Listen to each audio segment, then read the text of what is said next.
Les semaines, puis les mois passent.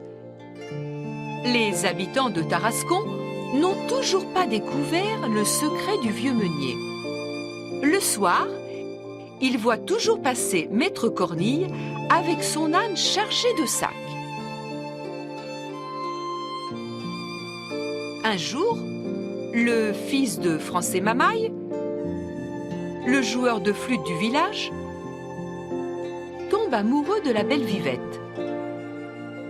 Monsieur Mamaille se rend alors chez Maître Cornille pour le rencontrer. Lorsqu'il arrive au moulin, il frappe à la porte et appelle le vieux meunier.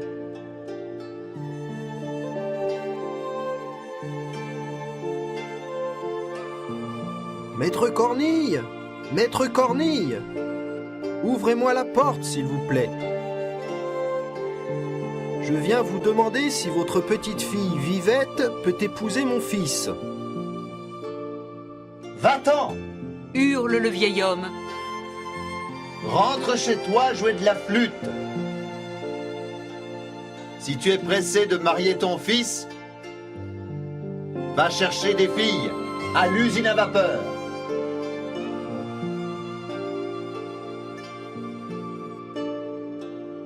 Francet Mamaille rentre au village pour annoncer la mauvaise nouvelle à son fils et à Vivette.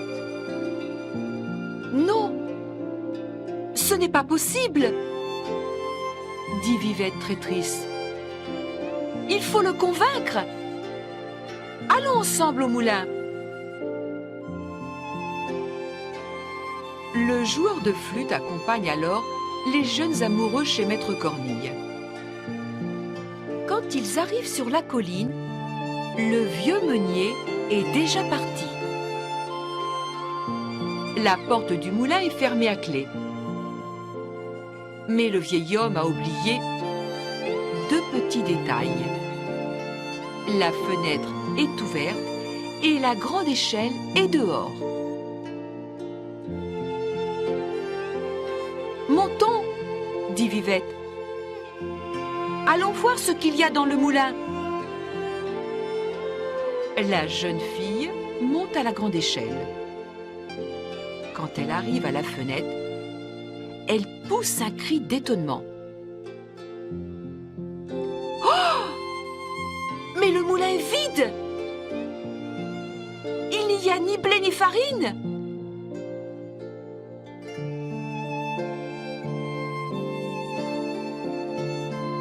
Vivette se met à pleurer. Elle regarde partout. Le moulin semble abandonné. Il y a un lit en mauvais état, de vieux vêtements par terre et, sur une marche de l'escalier, un petit morceau de pain.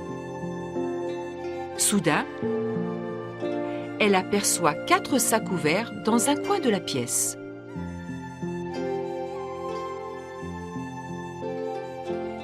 Voilà ce que mon grand-père transporte tous les soirs sur son âne. Des sacs remplis de pierres et de terre blanche. Voilà son terrible secret, s'exclame-t-elle, désespérée. Francet Mamaille et son fils sont bouleversés. Pauvre Maître Cornille, Dit le jeune homme. l'usine à vapeur lui a volé son travail. Et voilà le stratagème qu'il a imaginé pour sauver l'honneur de son moulin et faire croire qu'il faisait encore de la farine. Il faut faire quelque chose. S'écrie Francet Mamaille. Allons voir tous les habitants du village. Et demandons-leur d'apporter leur blé au moulin.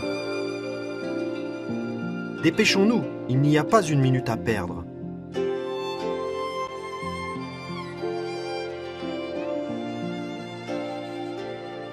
Les jeunes amoureux et Francet Mamaille retournent immédiatement au village. 2 heures plus tard, Maître Cornille revient au moulin. Il s'aperçoit immédiatement que quelqu'un est entré pendant son absence. « Pauvre de moi, Dit-il. on a découvert mon secret. Le moulin est déshonoré.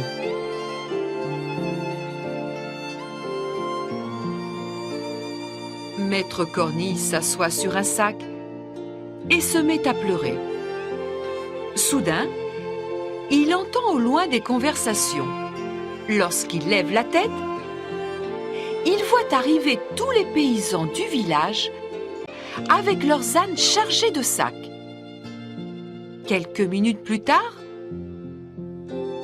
tout le monde se trouve devant son moulin.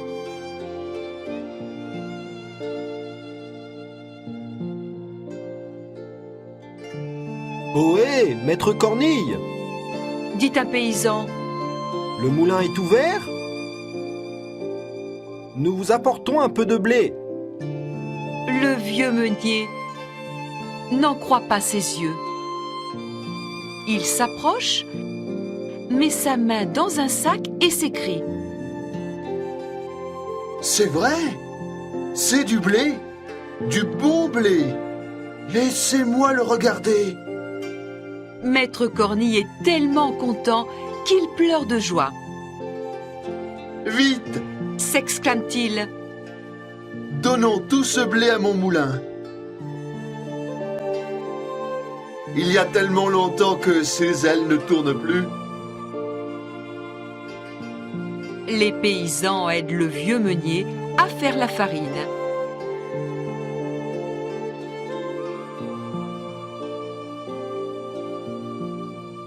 À la fin de la journée, tout le monde reste au moulin pour faire la fête. On mange, on boit, on chante, on rit, on joue de la musique et on danse la farandole. Maître Cornille n'a jamais été aussi heureux. Depuis ce jour-là, tous les paysans du village apportent de nouveau leur blé à Maître Cornille qui a réussi à sauver l'honneur de son moulin.